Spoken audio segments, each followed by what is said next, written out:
Hello বন্ধুরা, good morning. সবাই কেমন আছো? আশা করি সবাই ভালো আছো। সকাল সকাল একটা মিনি ব্লগ নিয়ে চলে আসলাম তোমাদের সামনে। সেটা হচ্ছে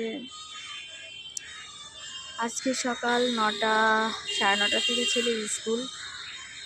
তো স্কুলে এসেছি, ছেলেকে দিয়েছি 9:30 থেকে 11:30 অবধি। তো ভাবছি যে যাব না, ওই 1 ঘন্টার জন্য আবার বাড়ি যাব, বাড়ি যেতে যেতেই সময় চলে যাবে। তার জন্য স্কুলে ছেলেকে দিয়ে আমি দাঁড়িয়ে আছি বাইরে। বিশ্বাস করবে না তোমরা, আমি বাইরে তো দাঁড়িয়ে আছি, বাট এত গরম, এত গরম, তার মধ্যে রাস্তাটাই দেখো, আমি তোমাদেরকে দেখাচ্ছি। এই রাস্তাটা দেখতে পাচ্ছি, দাঁড়িয়ে রয়েছে।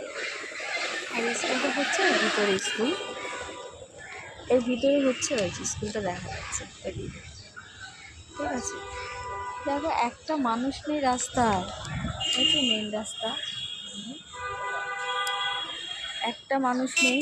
আমি একা একা দাঁড়িয়ে রয়েছি, তার মধ্যে এমন জায়গায় দাঁড়িয়েছি দেখো, এখানে এখানে কতগুলো ঝোড়ঝাপ, এখানে ঝোড়ঝাপ, এটা একটা খালি জায়গা।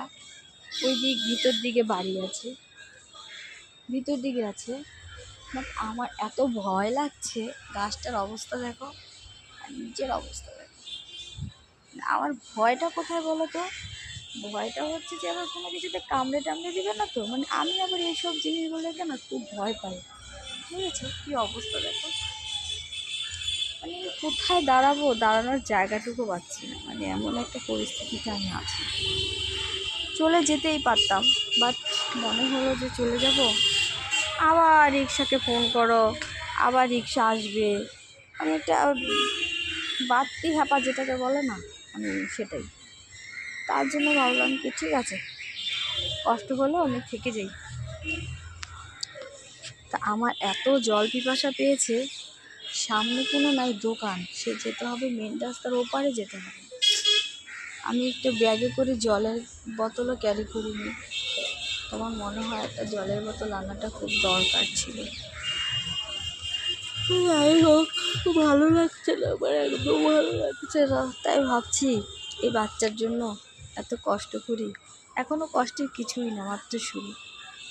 আর বর্তমান পরিস্থিতি এখন যা দেখছি, ছেলে মেয়ে বড় হলে মাদের সাথে কী ব্যবহার করে, সব কিছু ভেবে ভাবছি মা হয়েছি,